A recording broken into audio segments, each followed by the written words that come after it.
All right, what's up? It's JT Rubber City Motoring. All right, so the reason I wanted to do this video is I've got a lot of, we'll say, small videos on the editing floor, whatever you want to say, and that's going to mean the Impala update was going to take a while. So I thought I'd just cut this together real quick, kind of give the regulars who check out in on this car an update of what's happening.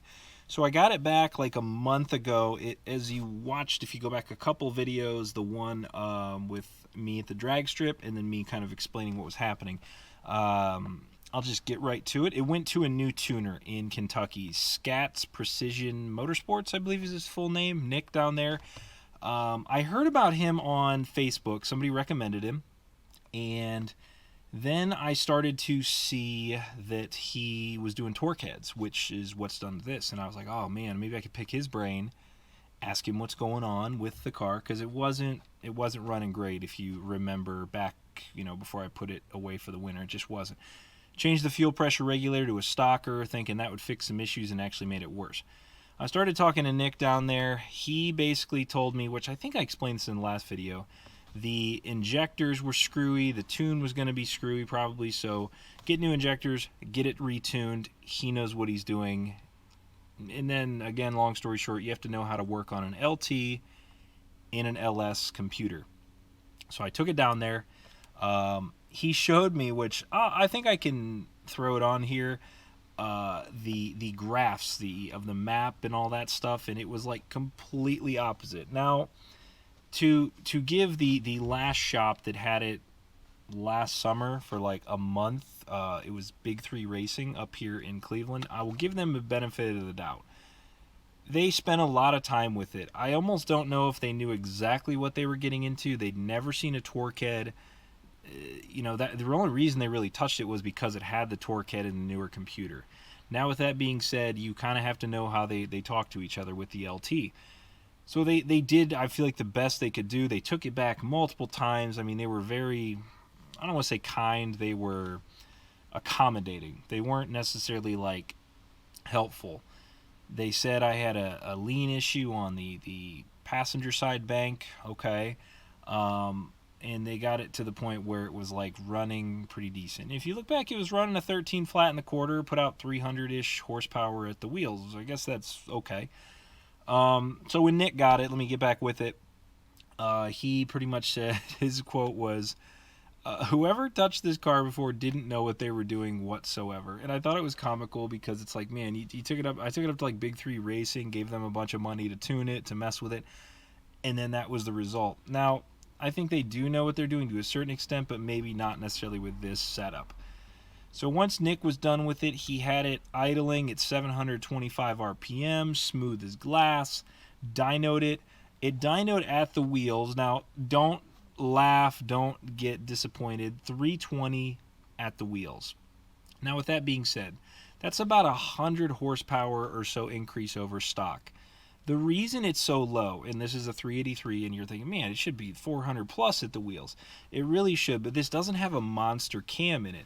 If you go all the way back to when this was all specced out and started, I inherited this project from my dad. Not inherited, but bought it from him basically. He's still around, and he specced out the motor. He wanted it to be drivable. He wanted it to be traffic friendly. It's not a drag strip car. It's just a driver.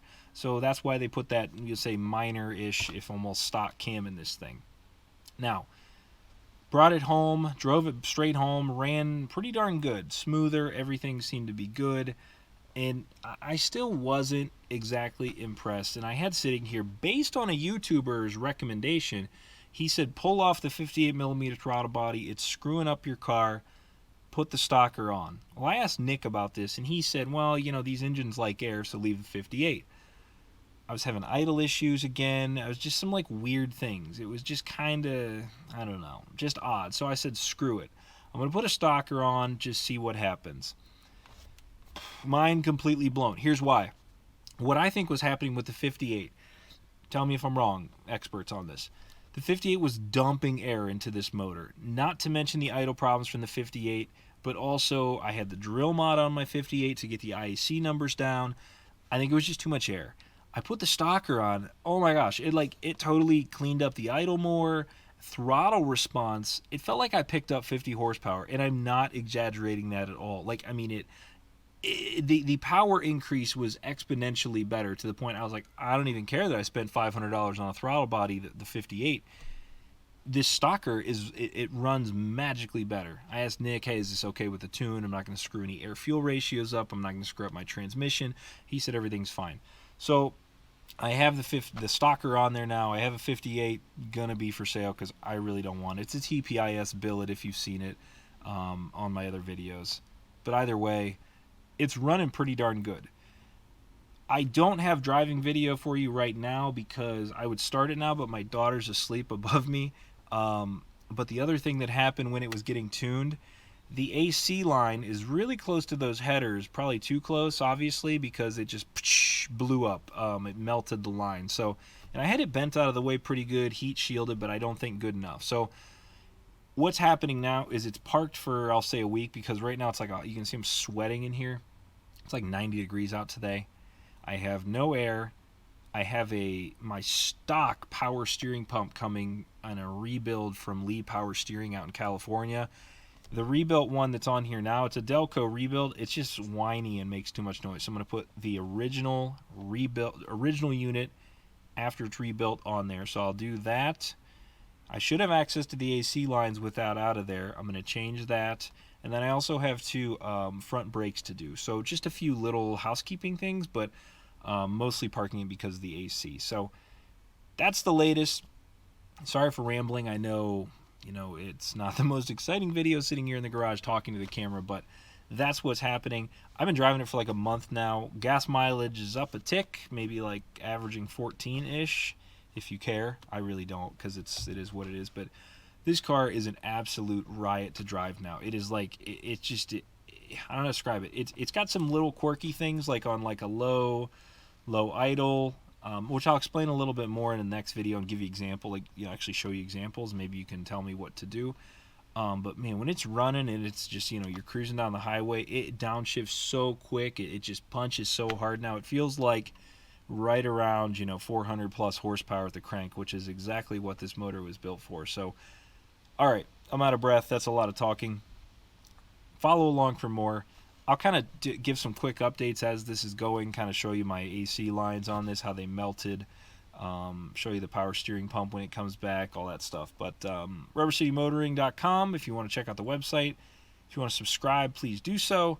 But the Impala is back. Let me put it this way, last thought.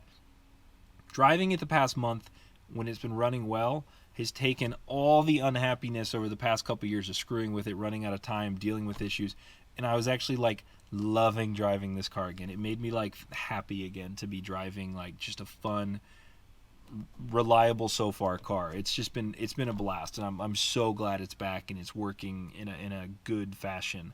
The other thing I really want to do is I want to take it to the drag strip, see if I can beat that 14 seconds, because it has to. It just feels so much zippier now. So we'll see. This summer, maybe.